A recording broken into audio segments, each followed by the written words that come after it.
الحمد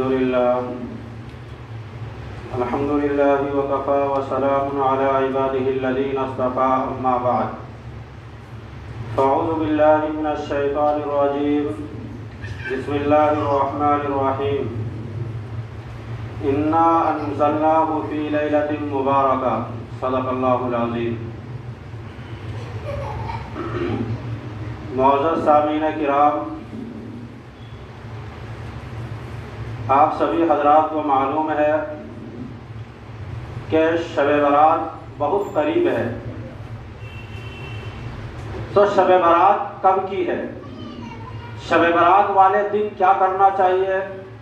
روزے کتنے رکھنے چاہیے؟ رات میں عبادات کیسے کرنا چاہیے؟ نفلوں کی نیت کیسے کرنا چاہیے؟ کوئی خاص عبادت تو نہیں ہے، کوئی خاص وظیفہ تو نہیں ہے. یہ وہ باتیں ہیں جو ہم میں سے ہر ایک کے دل میں چل رہا ہوتا ہے. تو شب برات کب کی ہے؟ اس بات کو خوب اچھے طریقے سے سمجھ لیں کہ شعبان کا مہینہ، اور چونکہ ہمیں عربی مہینے یاد نہیں ہوتے، شعبان یہ عربی کا 8واں مہینہ ہے، رمضان سے ٹھیک پچھلا والا مہینہ. شعبان کا مہینہ بڑی برکت والا ہے. آپ صلی اللہ علیہ وسلم شعبان کے مہینے میں جتنے کثرت کے ساتھ روزے رکھتے تھے اتنا کسی اور مہینے میں روزے نہیں رکھتے تھے. خوب عبادت فرمایا کرتے تھے. شعبان کا مہینہ بہت برکت والا ہے، اور شعبان کی 15ویں تاریخ میں شب برات ہوتی ہے. ایک دوسری چیز جو لوگوں کے دلوں میں ہے کہ شب قدر اور شب برات یہ دونوں الگ الگ ہیں کہ دونوں ایک ہی چیز ہے. تو اس بات کو بھی خوب اچھی طریقے سے سمجھ لیں کہ شب قدر جو ہے یہ دلیل قطعی سے ثابت ہے، احادیث صحیحہ سے ثابت ہے، اور شب برات جو ہے یہ احادیث ضعیفہ سے ثابت ہے. اب کچھ لوگوں کا یہ کہنا ہے کہ شب برات کی کوئی فضیلت نہیں ہے، اور نہ اس کی کوئی اصل ہے اور نہ اس کی کوئی حقیقت ہے. تو سمجھو کہ یہ غلطی پر ہے، کیونکہ شب برات پر جتنی بھی احادیث ہے اگرچہ وہ ضعیف ہے لیکن وہ اتنی ہے کہ تقریباً 10 صحابہ کرام سے شب برات کی فضیلت ثابت ہے. اور ایک ہی مضمون پر جب بہت ساری احادیث ہوں، اگرچہ وہ سب کے سب ضعیف احادیث ہوں، لیکن کثرت کی وجہ سے اس کا ضعف ختم ہو جاتا ہے. لہذا شب برات کی فضیلت ثابت ہے اور احادیث سے ثابت ہے، لیکن دقت یہ ہے کہ اس میں بہت زیادہ غلو ہو گیا. اب کچھ لوگوں کا کہنا ہے کہ یہ عین سنت ہے، یہ بھی صحیح نہیں ہے. اب کچھ لوگ یہ کہہ دیتے ہیں کہ اس کا کوئی ثبوت نہیں ہے، یہ بھی صحیح نہیں ہے. اس کا ثبوت ہے، احادیث ضعیفہ سے ثابت ہے، لہذا فضائل میں شب برات معتبر ہے. اب دوسری چیز کہ شب قدر شب برات سے بہت بڑھی ہوئی ہے، اسی وجہ سے اس میں اعتکاف بھی کیا جاتا ہے. تو اس فرق کو اپنے دماغ میں ضرور رکھیے. اب شب برات والے دن کیا کرنا چاہیے؟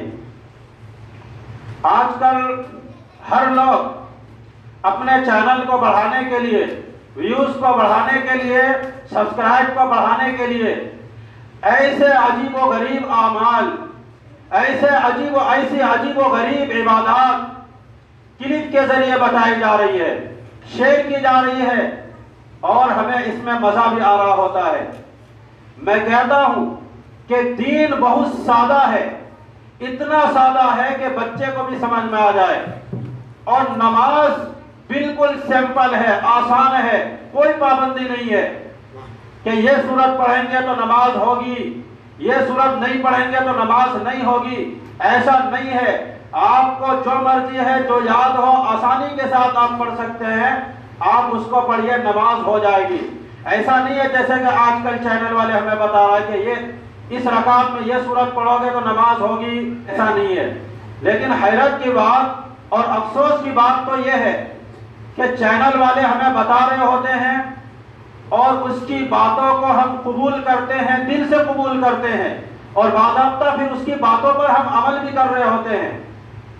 تو اس سے صاف پتہ چلا کہ آج کے اس زمانے میں لوگوں کا جو سب سے بڑا عالم ہے یا تو گوگل ہے یا پھر یہ چینل ہے۔ لوگوں کو اس بات سے کوئی بحث نہیں ہے کہ نیٹ پہ بیٹھ کر جو بیان دے رہا ہے وہ عالم ہے یا کوئی جاہل بیٹھ کر پیجامہ کرتا پگڑی باندھ کر بیان دے رہا ہے، اس سے کوئی عوام کو فرق نہیں پڑتا۔ بس بحث یہ ہے کہ بات میری موافق مل جائے، یعنی میری مرضی کے مطابق بات ملنی چاہیے نیٹ پہ، اس کے مطابق وہ عمل کریں گے۔ جب میں دیکھتا ہوں نیٹ پر شب برات پر کہ یہ عمل کریں، اس طریقے سے نماز پڑھیں، اس رکعت میں یہ سورت پڑھیں، اس طریقے سے رکوع میں جائیں، اس طریقے سے بیٹھ جائیں، عجیب و غریب طرح کی نماز ہے، عجیب و غریب طرح کے اعمال، عجیب و غریب طرح کے وظائف آپ شب برات پر دیکھ سکتے ہیں، اور بہت سے لوگ دیکھ بھی رہے ہوں گے، اور اس میں ہمیں مزہ بھی آ رہا ہوتا ہے، چونکہ طبیعت ایک سادہ سی نماز جو ہم روزانہ پڑھتے ہیں، اب ہمیں شاید محسوس ہوتا ہے کہ اس نماز کے پڑھنے سے ہمیں کوئی فائدہ نہیں ہو رہا ہے، جو کہ ہم روزانہ 5 وقت کی نماز پڑھتے ہیں۔ تو یاد رکھیے گا کہ حضور صلی اللہ علیہ وسلم نے جو نمازیں بتائی ہے، سنت، مستحب اور اسی طریقے سے نفل نماز پڑھنے کا جو طریقہ نبی نے بتایا، نبی کے بتائے ہوئے طریقے سے بہتر کسی اور کا طریقہ نہیں ہو سکتا۔ اسی وجہ سے نیٹ پر جو کلپ پڑی ہوئی ہے کہ اس طریقے سے نماز پڑھیں، اس طریقے سے قرآن کی تلاوت کریں، اس طریقے سے وظیفے پڑھیں، یہ بلا وجہ فضول اور بکواس ہے، اور آپ لوگوں کو خواہ اس کلپ میں تکلیف اور پریشانی میں ڈال کے رکھا ہے۔ لوگ پوچھتے ہیں کہ مفتی صاحب شب برات والے دن کون سا عمل کرنا چاہیے اور کون سا عمل نہیں کرنا چاہیے؟ تو اس بات کو خوب اچھی طریقے سے سمجھ لیں کہ شب برات والے دن کوئی عمل ایسا نہیں ہے جو مخصوص ہو، کوئی عبادات ایسی نہیں ہے جو مخصوص ہو۔ شب برات والے دن اور شب برات کو کوئی عبادت، کوئی اعمال، کوئی وظیفہ ایسا نہیں ہے جو اس کے رات اور دین کے ساتھ خاص کیا جاتا ہو۔ تو شب برات والے دن اور شب برات کو کوئی عمل ایسا نہیں ہے۔ اس سلسلے میں آپ اپنی دماغ کو پاک اور صاف کر لیجئے۔ دین کے کام میں آپ نماز پڑھیے، قرآن کی تلاوت کیجئے، جو بھی دین کا کام ہے آپ کر سکتے ہیں، لیکن جو نیٹ پر اپلوڈ ہے کہ اس طریقے سے نماز پڑھیں، اس طریقے سے اعمال کریں، اس طریقے سے قرآن کی تلاوت کریں، یہ بلا وجہ فضول اور بکواس ہے، اور آپ لوگوں کو الجھانے کے لیے اور اپنے چینل کو بڑھانے کے لیے نئی نئی باتیں وہ بتا رہے ہوتے ہیں، جس کا قرآن اور احادیث سے کوئی تعلق نہیں ہوتا۔ اس کو بس چینل بڑھانا ہے، یوٹیوب میں اپنے نام کمانا ہے، اس کے آگے اس کا کوئی بحث نہیں کہ عوام گمراہی میں جا رہی ہے یا کہاں وہ جا رہی ہے، اس کو بس پیسے چاہیے۔ تو اس لیے نیٹ پر جو باتیں آپ کو ملتی ہے، ان باتوں پر عمل کرنے کے بجائے کسی عالم سے جا کے پوچھ کر عمل کریں تو یہ آپ کے لیے فائدہ مند ہوگا۔ تو شب برات والے دن کوئی عمل، اور شب برات کو کوئی عمل ایسا نہیں ہے جو اس کے دن اور اس کے رات کے ساتھ خاص کیا جاتا ہو۔ دین کے کام میں آپ نماز پڑھیں، قرآن کی تلاوت کریں، قضا نماز پڑھیں، صلاۃ التسبیح کی نماز پڑھیں، صلاۃ الحاجت پڑھیں، صلاۃ التوبہ کی نماز پڑھیں، کوئی بھی نماز ہو، کوئی بھی اعمال ہو، کوئی بھی دین کا کام ہو، آپ کر سکتے ہیں، شریعت کی طرف سے بالکل چھوٹ ہے، لیکن اس دن اور اس رات میں کوئی عبادت مخصوص اور خاص نہیں ہے۔ اس مہینے میں روزہ کتنا رکھنا چاہیے؟ چونکہ کچھ لوگوں کا کہنا ہے کہ شعبان سے ایک دن پہلے اور شعبان والے دن روزہ رکھنا چاہیے. یہ دو چیزیں ہیں. روزے کے متعلق اس مسئلے کو اچھی طریقے سے آپ سمجھ لیں. احادیث میں جو ہمیں باتیں ملتی ہے اور آپ لوگ بھی سنتے ہوں گے، اور ابھی میں نے بتایا کہ اللہ کے نبی صلی اللہ علیہ وسلم کا یہ معمول تھا کہ شعبان کے مہینے میں کثرت کے ساتھ روزہ رکھتے تھے، پورے مہینے میں. اور یہ بھی روایت میں آتا ہے کہ جتنا شعبان کے مہینے میں روزے رکھتے تھے اتنا کسی اور مہینے میں روزے نہیں رکھتے تھے. تو آپ شعبان کے مہینے میں جتنا زیادہ ہو سکے روزہ رکھیں. یہ پابندی نہیں ہے کہ شب برات والے دن روزہ رکھنا یہ سنت ہے. یاد رکھیے، شب برات والے دن روزہ رکھنا سنت نہیں ہے. آپ سنت سمجھ کر روزہ نہ رکھیں، اس لیے کہ شعبان کے مہینے میں اور 15ویں شعبان کا روزہ اس دن یہ سنت نہیں ہے. اس لیے کہ اللہ کے نبی صلی اللہ علیہ وسلم کا معمول تھا کہ ایام 20 کے روزہ رکھا کرتے تھے. تو آپ خود اندازہ لگاؤ کہ اللہ کے نبی نے 13, 14, 15 تو 15 شعبان کا روزہ تو خود بخود آ جا رہا ہے. تو ہم الگ سے یہ کہنا کہ 15ویں شعبان کو اللہ کے نبی نے روزہ رکھا یہ سنت ہے، یہ غلط ہے. سنت نہ سمجھے. آپ رکھ سکتے ہیں لیکن سنت آپ نہ سمجھیں اس کو. صلاۃ التسبیح کی نماز آپ لوگ جانتے ہیں. صلاۃ التسبیح کی نماز کے بارے میں اگر نہیں جانتے ہیں تو میں آپ کو بتا رہا ہوں. یہ نماز آپ صلی اللہ علیہ وسلم نے اپنے چچا حضرت ابن عباس رضی اللہ تعالیٰ عنہ کو سکھائی اور دوسرے صحابہ کرام کو اس نماز کو پڑھنے کی تاکید فرمائی. حدیث کا مفہوم ہے اللہ کے نبی صلی اللہ علیہ وسلم نے صحابہ کرام سے فرمایا کہ اگر ہو سکے تو اس نماز کو روزانہ پڑھا کرو. اگر اتنا نہیں کر سکتے ہو تو ہفتے میں 1 مرتبہ پڑھ لو. اگر اتنا بھی نہیں کر سکتے ہو تو مہینے میں 1 مرتبہ پڑھ لو. اور اگر اتنا بھی نہیں کر سکتے ہو تو سال میں 1 مرتبہ پڑھ لو. اور اگر اتنا بھی نہیں کر سکتے ہو تو زندگی میں 1 مرتبہ اس نماز کو پڑھ لو. اس نماز کے بہت بڑے فائدے ہیں.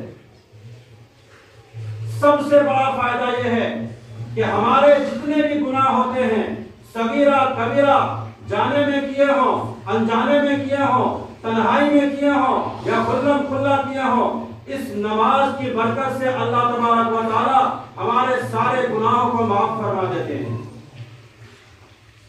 اور اگر کوئی مشکل یا ہمارا کوئی کام اٹکا ہوا ہے تو اس میں بھی یہ نماز بہت مؤثر ہے.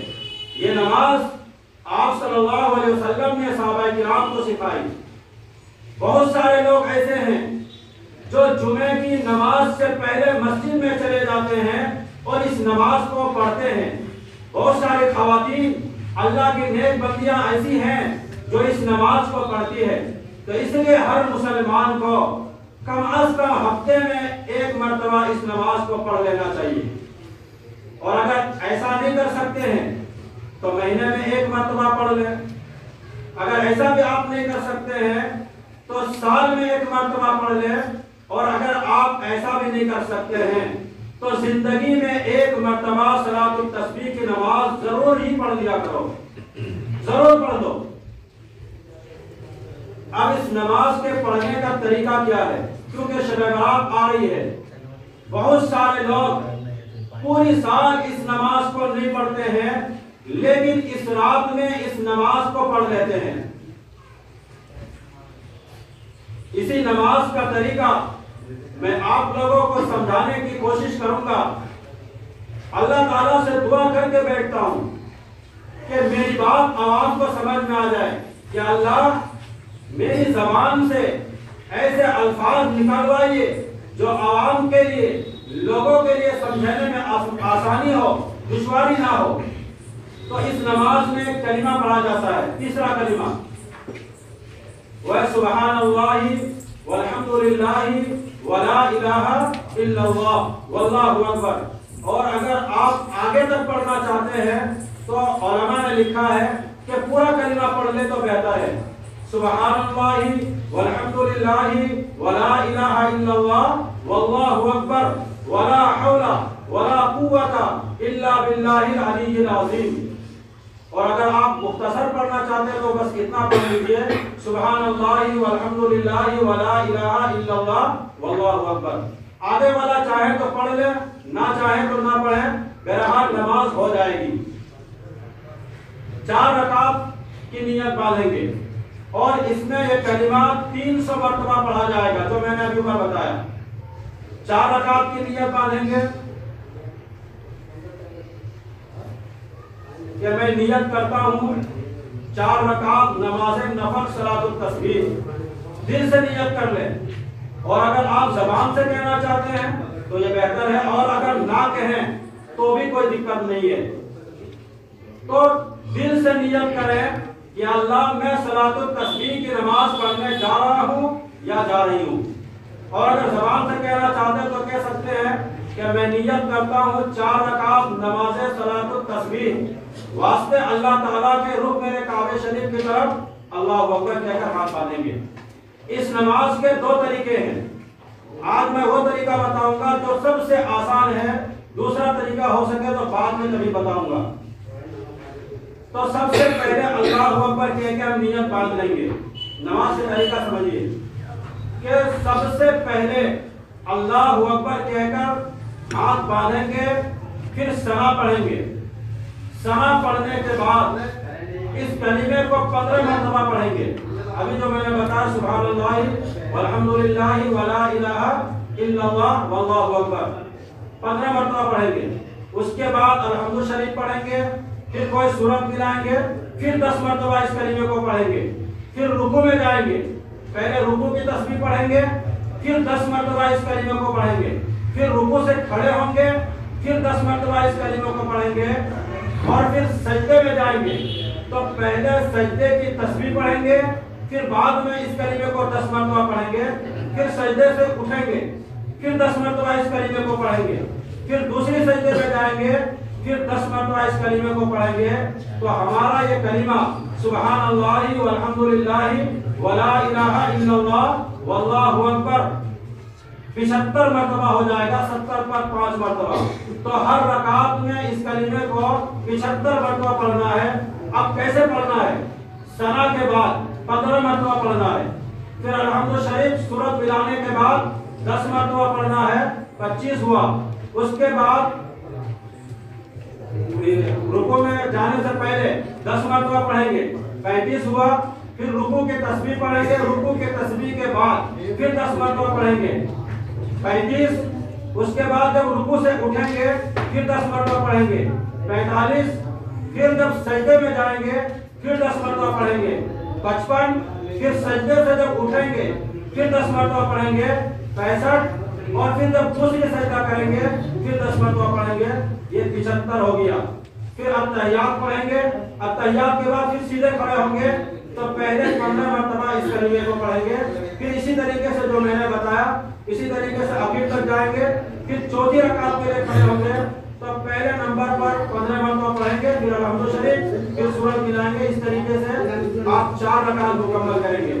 جب 4 رکعت مکمل ہو جائے گی تو اس کلمے کی تعداد 300 مرتبہ ہو جائے گی. اس کے بعد آپ سلام کہتے ہیں. دعا کرنے اگر آپ کے پاس وقت ہے، اگر نہیں ہے تو تب بھی نماز آپ کی ہو جائے گی. تو یہ نماز کا طریقہ ہے. صلاۃ التوبہ کی نماز، صلاۃ التوبہ کی نماز کے بارے میں بتاتا ہوں. یعنی توبہ کی نماز. جب بھی ہم سے کوئی گناہ ہو جائے، کتنا ہی بڑا گناہ کیوں نہ ہو، کیسا ہی گناہ کیوں نہ ہو، سب سے بیسٹ اور بہترین طریقہ یہ ہے، اللہ سے معافی مانگنے کا سب سے افضل طریقہ یہ ہے کہ 2 رکعت نماز صلاۃ التوبہ پڑھی جائے. اس کے بعد اپنے گناہوں کی معافی اللہ سے مانگی جائے.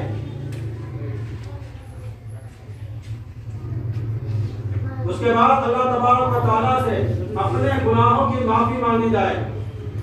اللہ بڑا غفور الرحیم ہے، اللہ بڑا کریم ہے، بڑا مہربان ہے۔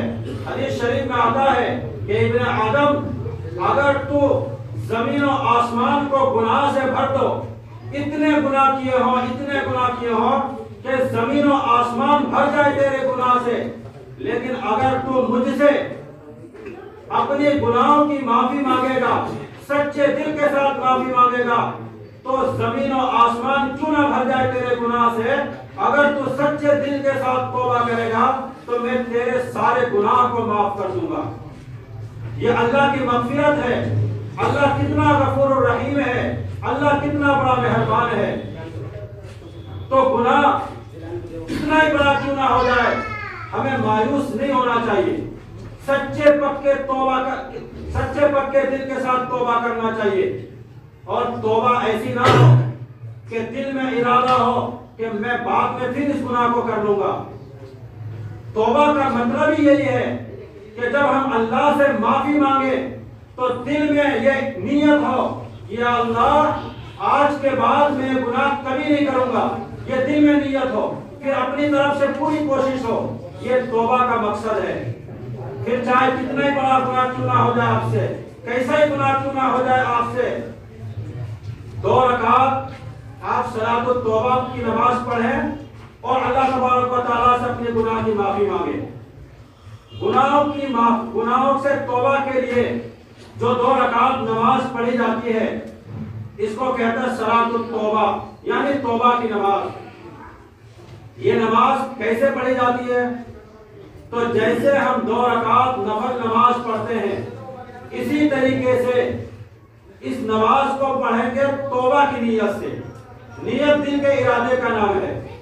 اگر آپ زبان سے کہنا چاہتے ہیں تو کہہ سکتے ہیں کہ میں نیت کرتا ہوں 2 رکعت نماز نفل صلاۃ التوبہ، واسطے اللہ تعالیٰ کے رکن کعبہ شریف کی طرف اللہ اکبر کہہ کر ہاتھ باندھیں گے، سلام پڑھیں گے، الحمد شریف پڑھیں گے، پھر سورت ملائیں گے، اس طرح 1 رکعت مکمل آپ کریں گے۔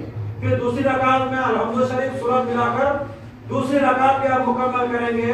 پھر اس کے بعد آپ ہاتھ اٹھائیں گے اور سب سے پہلے الحمد شریف پڑھیں گے، پھر درود شریف پڑھیں گے، پھر ربنا آتنا پڑھیں گے، پھر اس کے بعد اللہ تبارک و تعالیٰ کی خوب پاکی بیان کریں، خوب کبریائی بیان کریں، اللہ کی خوب تعریف کریں۔ تعریف بیان کرنے کے بعد اپنی محتاجی بیان کریں، پھر اپنی گناہوں کا تذکرہ کریں کہ یا اللہ میں بہت بڑا گناہ گار ہوں، خطا کار ہوں، سیاہ کار ہوں۔ اللہ سے خوب اللہ سے دعا کریں، رو رو کر دعا کریں، رونا نہ آئے تو رونے جیسے شکل بنا لیں، اور اللہ سے خوب اپنے گناہوں کی معافی مانگیں اور سچی پکی توبہ کریں، اور دل میں یہ نیت ہو، دل میں یہ اللہ سے وعدہ کر رہے ہوں کہ یا اللہ آج کے بعد میں یہ گناہ کبھی نہیں کروں گا، اور پھر اپنی طرف سے پوری کوشش کی ہو۔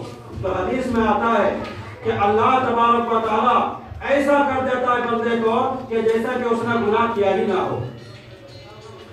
حضور صلی اللہ علیہ وسلم نے ارشاد فرمایا کہ جب بندہ گناہ سے توبہ کرتا ہے تو گویا کہ بندہ ایسا ہو جاتا ہے کہ اس نے گناہ ہی نہ کیا ہو۔ آپ دیکھتے ہوں گے کہ جیل سے اگر کوئی شخص باعزت بری ہو جائے، لیکن پھر بھی سرکاری رجسٹر میں لکھا ہوگا کہ فلاں آدمی فلاں کیس میں آیا تھا، پھر وہ بری ہو گیا، لیکن گناہ کا معاملہ توبہ کے بعد ایسا ہے کہ اللہ کے یہاں ایسا ہے کہ فرشتے بھی اس گناہ کو بھول جاتے ہیں، نامہ اعمال سے اس گناہ کو مٹا دیا جاتا ہے۔ جو شخص توبہ کرتا ہے اللہ کے علاوہ اس گناہ کو کوئی نہیں جانتا، اور قیامت کے دن اس گناہ کا تذکرہ تک نہیں ہوگا۔ تو گناہوں سے توبہ کا سب سے بڑا فائدہ یہ بھی ہوگا۔ گناہ سے تو کوئی بھی پاک نہیں ہے، ہر کسی سے گناہ ہو جاتا ہے، کسی سے کچھ ہو جاتا ہے، کسی سے کچھ ہو جاتا ہے، لیکن ہمیں مایوس ہونے کی ضرورت نہیں ہے۔ قرآن میں ہے لا تقنطوا من رحمت اللہ، اللہ کی رحمت سے مایوس نہیں ہونا چاہیے۔ اگر ہم سے گناہ ہو جائے 2 رکعت نماز پڑھیں اور اللہ سے اپنے گناہوں کی معافی مانگیں۔ توبہ کرنے کے بعد پھر گناہ ہو جائے تو گھبرانے کی ضرورت نہیں ہے، پھر 2 رکعت نماز پڑھیں، اور اللہ سے اپنے گناہوں کی معافی مانگے، سچی پکی دل میں توبہ کرے، لیکن پھر نفس بہک گیا، شیطان نے بھڑکاؤ ڈالا، شیطان کے بہکاؤ کی وجہ سے پھر ہم نے گناہ کر لیا، پھر گھبرانے کی ضرورت نہیں ہے۔ جب آپ بار بار اپنے گناہوں سے توبہ کریں گے تو ایک وقت وہ آئے گا کہ پھر اللہ تبارک و تعالیٰ آپ کو پورے طور پر گناہ سے بچا لیں گے۔ تو گناہوں سے توبہ کرنے کا سب سے بہترین طریقہ 2 رکعت نماز صلاۃ التوبہ کی پڑھی جائے، پھر اپنے گناہوں کی معافی اللہ سے مانگی جائے، رو رو کر گڑگڑا کر اللہ سے معافی مانگے۔ یہ ہے گناہوں سے توبہ کرنے کا بہترین طریقہ۔ بڑی رات میں، جیسے رمضان کا مہینہ ہے، شب قدر ہے، ان راتوں میں اگر ایام شروع ہو جائے تو کیا عورت کوئی عبادت نہیں کر سکتی ہے؟ یعنی حیض کا زمانہ بڑی رات میں یا رمضان کے مہینے میں شروع ہو جائے تو کیا کوئی عورت کوئی عبادت نہیں کر سکتی ہے؟ تو اس مسئلے کو سمجھیے کہ عورت اگر رمضان کے مہینے ہو یا بڑی رات میں اگر ایام حیض کا زمانہ شروع ہو جائے تو اس رات میں یا اس رمضان کے دن میں قرآن کی تلاوت نہیں کر سکتی ہے، نماز نہیں پڑھ سکتی ہے، روزے نہیں رکھ سکتی ہے۔